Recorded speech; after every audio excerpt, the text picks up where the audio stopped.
My name is Olivia, and I'm 29 years old. If there's one thing I've learned in life, it's how to disappear in plain sight, especially when the people who are supposed to love you the most look right past you. I grew up in a well-decorated home in West Haven, a city where appearances matter more than truth.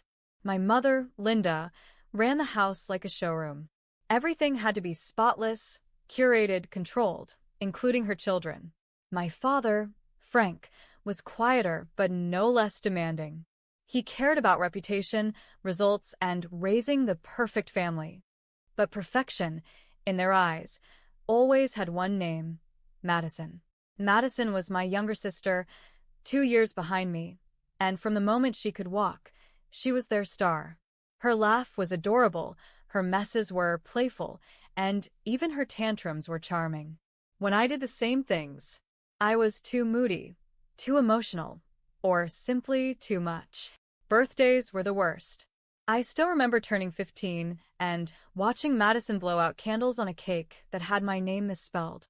I told myself I didn't care. I got used to the background, the shadows. I tried to earn their love by being responsible, independent, and excellent at school. I became the quiet achiever. No one noticed. Sometimes I wondered if I had imagined it all. Maybe I was overreacting. But deep down, I knew. When Madison failed a math test, Mom stayed up with her all night to help. When I brought home a scholarship letter, she said, "Don't show off in front of your sister." That's when I stopped showing anything. Looking back, I think I became addicted to the silence. It was safer than hoping for a reaction and getting disappointment in return. By the time I was 17, I had stopped expecting fairness. I didn't wait for birthday cards anymore, or hope for my parents to ask how my day was. I had learned that in our home, only one daughter mattered, and it wasn't me. Madison, with her picture-perfect smile and carefully curated life, had grown into our parents' prized possession. She was charming, social, and effortlessly manipulative, though my parents never seemed to notice the last part. She could lie, fail, or throw tantrums, and Linda would defend her like a queen protecting her heir. I, on the other hand, became the family's quiet worker. I poured my energy into school, books, and responsibilities no one had asked me to take on. I cooked when Mom was busy, cleaned when she was tired, and made sure not to be in the way when guests were over. I had mastered the art of vanishing emotionally, physically, and mentally, and I did it well. When I graduated high school with honors, I didn't even get a family dinner. But when Madison posted a picture online of herself standing next to a celebrity at a concert, Linda shared it everywhere, bragging as if Madison had won an Olympic gold medal. I never hated my sister, at least not then. I just stopped trying to understand why I didn't deserve the same love. My father, Frank, once told me, "You're stronger than your sister. She needs more support." I remember blinking at him, speechless, as if strength justified abandonment. Eventually, I left for college on a partial scholarship, packed my things in silence, and moved into a small dorm without anyone to wave goodbye. And even then, Madison cried. She said I was being dramatic. She said I was trying to get attention. Linda agreed. Frank didn't say anything. In college, I finally felt something like peace. I made friends, real ones, and focused on my future. I found comfort in structure, in deadlines and assignments that came with recognition. I studied literature and editing, finding my voice in words even when I couldn't use it at home. But even from miles away, the family dynamics never changed. Madison remained the golden daughter, and I remained the invisible one. I still called home out of duty, and every time I did, the conversation always turned to her new boyfriend, her latest party, her new haircut. I listened, nodded, smiled into the silence. I had long accepted my role.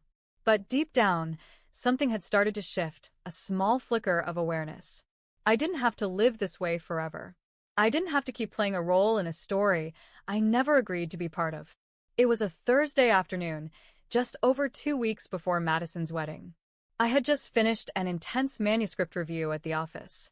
I remember the weight of the folder in my lap as I sat in my car, parked at a red light downtown. The sky was a dull gray, the kind that makes everything feel slower. I was exhausted but satisfied.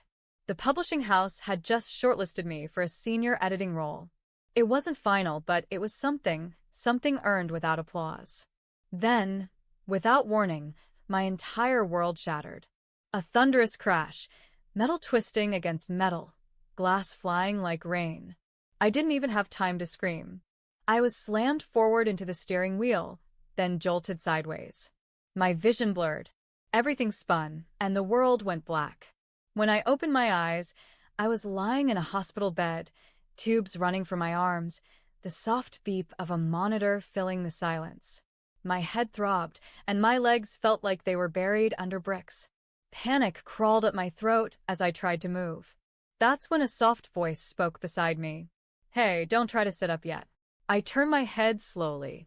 A nurse, young, kind-eyed, with a name tag that read Ava, offered a small smile. "You're safe. You were in a car accident. You've been unconscious for a day, but you're stable now." The words hit me in slow motion. I tried to ask what had happened, but my mouth was dry and everything hurt. She gently explained, 2 broken legs, several cracked ribs, a mild concussion. They were still running tests. And then came the words that stayed with me. "The driver who hit you fled the scene. A hit and run." Something inside me went cold. I had been stopped at a red light. I wasn't speeding. I wasn't careless. Someone had rammed into my car and left me there, broken, unconscious, helpless. In the following days, I learned the details. The impact had crushed the driver's side of my vehicle. The police had recovered debris from the scene but hadn't tracked down the vehicle yet. My body felt like it was stitched together with needles and weight. Even turning my head sent waves of pain down my spine. I was confined to that hospital bed, trapped in silence, once again. Only this time, it wasn't emotional, it was physical. I couldn't walk. I couldn't get up. I couldn't leave. And still, no one from my family came. I told myself they didn't know yet. I told myself Madison must be busy with wedding planning, and Mom must be helping her. I told myself Frank would come after work. I told myself stories because the silence was too loud. But I knew the truth. I had always known it.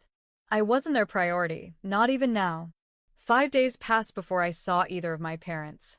I was sitting upright in bed, a pillow behind my back, an IV dripping slowly into my arm. Ava had just helped me brush my hair and freshen up when the door opened. First came the familiar scent, my mother's overpowering floral perfume. Then her sharp heels clicking on the tile. Behind her, my father, as stiff and composed as ever. Linda wore a pearl necklace, a designer blazer, and a look of forced sympathy. Frank had on a navy suit, tied perfectly straight. They looked like they were attending a meeting, not visiting their injured daughter. "Still reading?" Linda's voice was crisp, judgmental, as her eyes landed on the open book in my lap. "It's work," I replied quietly. "Manuscripts." "Of course it is," she muttered. "Always working." She walked over, looked around the room disapprovingly, and sat down like she didn't want to touch anything. Frank didn't even say hello. He went straight to the point. "The doctors say you'll be discharged in a couple of weeks." I nodded. "Yes, but I'll need a wheelchair. And rehab." "The pain's still," I exhaled, trying to stay calm. "Still very bad." "Well," he said, "Madison's wedding is in 3 weeks. You'll make it in time." I blinked. "You're joking. I'm in no condition to attend a wedding." Linda raised her voice slightly. "It's your sister's special day. You need to be there, Olivia. She's the bride. All eyes will be on her," I said, my voice calm but firm. "I'll still be in a wheelchair. I can barely sit for 20 minutes without pain. The doctor said I need rest." "Excuses," Frank cut in. "When I was your age, I worked the day after I tore my ACL. You've always used pain to avoid responsibility." I looked at them, stunned. Were they really here to guilt-trip me into attending a wedding instead of checking if I was okay? My chest tightened. My throat burned. "You don't even care that I was hit by a car and left unconscious in the street." "You're being dramatic," Linda snapped. "Everything's always about you, isn't it?" "I've been here for days," I said, voice trembling. "Where were you? Why didn't you visit? Why didn't you?" "Because we were planning your sister's wedding," she barked. "She's stressed enough without you adding to it." Something broke inside me. I was almost killed. Linda stood up, face red, eyes wild. Enough. And then it happened. In one sudden, horrifying motion, she grabbed the blood pressure monitor from the side table, a hard plastic device still attached to its wires, and hurled it at me, striking the side of my head. A sharp pain tore through my skull. I cried out, blood already trickling from my temple. The machine hit the floor with a heavy thud. Ava burst through the door a second later, followed by a security guard who had been down the hall. "What's happening here?" "She hit me," I whispered, dazed. "Step back right now," the guard ordered Linda. Frank moved toward the door. "This is a misunderstanding." "Don't move, sir," the guard warned. Ava pressed the emergency call button, and 2 more hospital staff rushed in. In the chaos, Linda tried to speak, her voice suddenly soft. "I didn't mean to." "You assaulted a patient," the security officer snapped. "This is now a police matter." Within 10 minutes, 2 uniformed officers arrived. Linda and Frank were arrested right there in my hospital room, handcuffed in front of me. They didn't fight. Frank looked stunned. Linda tried to cry, real or fake, I didn't care. They were escorted out, and I was left shaking, holding a cold cloth against my bleeding head. For the first time in my life, I wasn't just ignored. I was hurt. And finally, someone saw it. I stayed in the hospital overnight for observation after the attack. The doctors ran a CT scan to make sure there was no serious internal injury from the blow to my head. Ava stayed late, far past her shift, just to sit beside me. She kept pressing ice against the side of my face and whispering, It didn't deserve that. None of it." I didn't cry. I didn't scream. I just lay there in silence, watching the sterile white ceiling and wondering how far a person has to fall before their family notices the bruises they leave behind. The next morning, around 9 a.m., Ava returned with breakfast, oatmeal, apples, and some orange juice. "You've got a visitor waiting in the hallway," she said gently. He said his name is Jason. I froze. Jason. I hadn't seen him in almost 2 years. We'd grown up in the same neighborhood, gone to the same school, shared books, jokes, and heartbreaks. He had been the only one in my life who ever truly saw me. When college pulled us in different directions, our connection faded, but I had never forgotten the way he made me feel safe. I asked him to wait, Ava added. "I wasn't sure if you were up for it." "No," I said quietly. "Send him in." A minute later, the door opened, and there he was, taller than I remembered, in a gray hoodie and jeans, his dark hair messier than usual. But his eyes, they still held the same kindness I remembered from years ago. "Hey," he said softly, stepping inside. I smiled, a little awkward. "Hey." He glanced around, then pulled the chair closer. "You look like you've been through a war."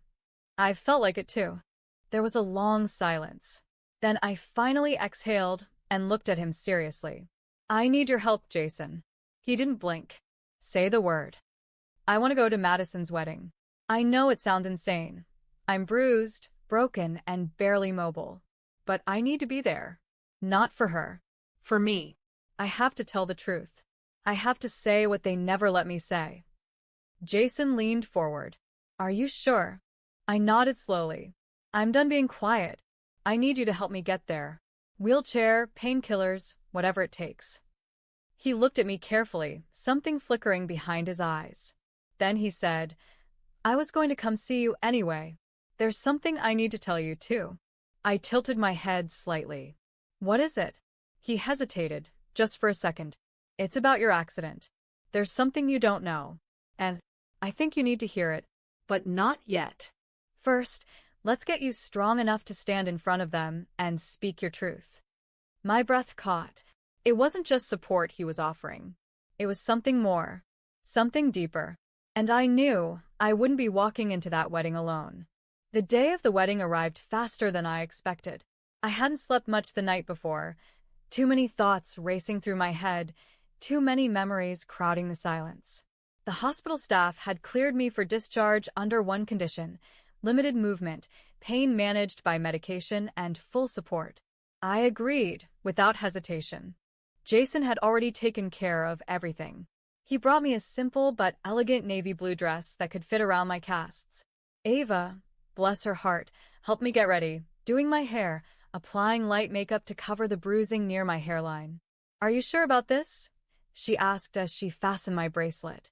"I've never been more sure about anything," I whispered. Jason wheeled me out of the hospital with steady hands.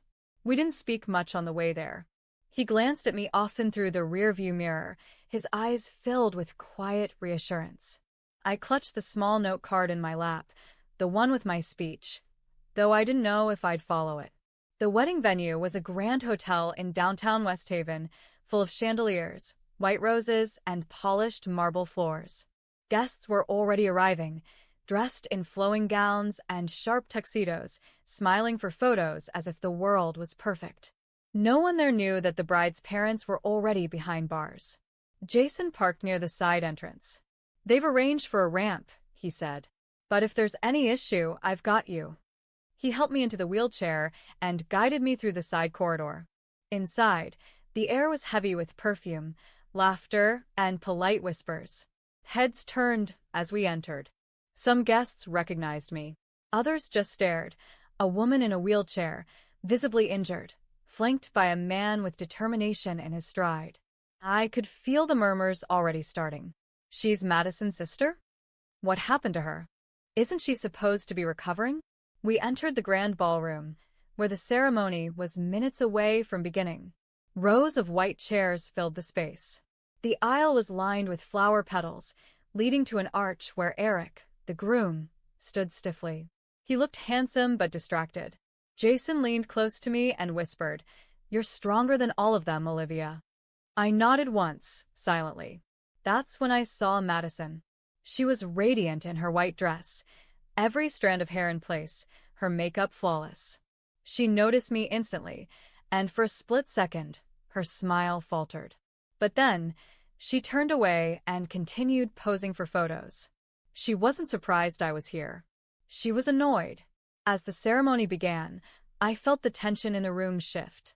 Jason gently pushed me forward to a spot near the front row. I saw Susan, the groom's mother, seated near us. She looked at me, really looked, and offered a small nod.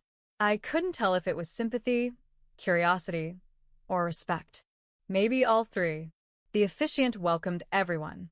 The music began. Madison walked down the aisle, clutching Frank's cousin's arm instead of our father's. No one explained why her real parents were absent. The lie hung in the air like perfume, sweet, strong, and suffocating.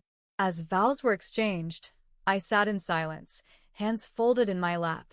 I wasn't here to stop the wedding. I was here to stop pretending. The ceremony ended with applause, camera flashes, and forced laughter. I stayed still in my seat, feeling every second stretch like an eternity. Jason stood behind me, one hand resting lightly on the wheelchair handles. He hadn't said a word since we entered, just stayed close, like a quiet shield. Guests began moving toward the adjoining reception hall. Champagne flutes clinked. The band started playing soft jazz. Waiters floated between conversations with trays of sparkling drinks. Everyone was trying hard to pretend that the bride's parents hadn't missed the biggest day of her life. I knew it was time. We entered the reception area slowly. Jason maneuvered my chair to a discreet corner table where I could still see the stage. The place was gorgeous, gold drapes, tall candles, floral centerpieces at every table. A photographer hovered near Madison and Eric, snapping pictures as they greeted guests. Madison's eyes darted toward me a few times. She never smiled. Then the master of ceremonies stepped up with a wireless mic. "Ladies and gentlemen," he announced, "we'll now invite a few members of the family to offer their congratulations to the newlyweds. First, let's hear from the bride's sister, Olivia." My heart skipped a beat. I hadn't been told I would be speaking. Jason squeezed my shoulder gently. "You've got this." I took a deep breath and nodded. He wheeled me forward, stopping just before the stage. The MC bent down and handed me the microphone. Everyone turned to look. I swallowed hard. For a moment, I could hear only my heartbeat. Then I raised the mic and began to speak, voice shaking but steady. "Good evening," I said, eyes scanning the crowd. "Some of you may not know me well. I'm Olivia, Madison's older sister. And I didn't come here today for photo op. I came to speak the truth." The room fell silent. I wasn't supposed to be here. 2 weeks ago, I was in a car accident. I was hit while stopped at a red light by someone who never stopped to check if I was alive. I was hospitalized. Both of my legs broken, cracked ribs, a concussion. Whispers broke out across the room. But when my parents finally came to visit me in the hospital, they didn't come to ask how I was doing.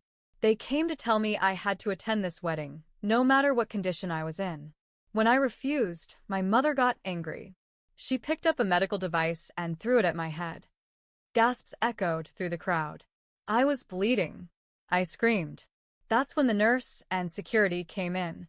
And that's why they're not here today, because they were arrested for what they did to me. The crowd was frozen. Even the music had stopped. My entire life, I've been quiet. I've been polite. I've been invisible. While my sister was the golden child, I was the one told to be strong. To stop complaining. I was taught to make myself smaller, so she could shine brighter. I looked straight at Madison. She was pale. Her hands clutched the edge of the table. But today, I am not shrinking. Today, I am not hiding. Because I've realized silence helps no one. I paused, then softened my voice. To Madison, I hope this marriage brings you the happiness I never had. But I will no longer protect people who hurt me just because they share my blood. I handed the mic back, and the applause started. Slow at first, then louder. People stood. Others wiped their eyes. Jason stepped forward and wheeled me gently back to my seat, where I sat shaking, not from fear, but from release. For the first time, I had spoken. And for the first time they had listened. I was still catching my breath when Jason gently whispered, "Are you okay?" I gave the smallest nod. My speech had taken more from me than I expected, not physically, but emotionally. A lifetime of silence broken in 7 minutes. 7 minutes that had left the entire room in stunned quiet. Then Jason stepped forward. I watched, unsure of what he was doing, as he walked to the front, calm, steady, but with fire in his eyes. The master of ceremonies looked confused, but handed him the microphone without question. Jason cleared his throat and spoke with a quiet firmness that carried to the farthest walls of the ballroom. I didn't plan to speak today, but there's something that needs to be said and heard.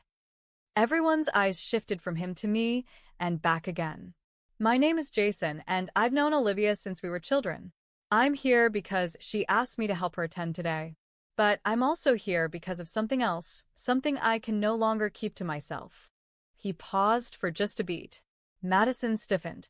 Eric looked at her, confused. I work with a private legal investigator, Jason continued.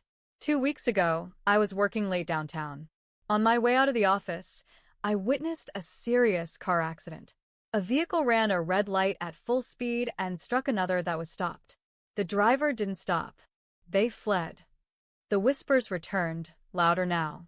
I reported the license plate number I caught to the authorities. Yesterday, I followed up. That vehicle was traced to a garage outside the city. It was under repair for a front-end collision. He turned to look directly at Madison. The car is registered to you. Madison's face went white. Her hand trembled as she reached for Eric's arm. That's not true, she said in a shaking voice. That can't be. Jason held up a printed document. Garage receipt. Time-stamped. Under your name. And GPS data from your phone places you within 2 blocks of the intersection when the crash occurred. A heavy silence dropped over the room. Olivia was the victim in that hit and run, Jason said. She was left unconscious, bleeding, and broken in her car. And the person responsible was her own sister. Madison stood up suddenly, her voice rising in panic. It wasn't intentional. I didn't know she was there. I panicked.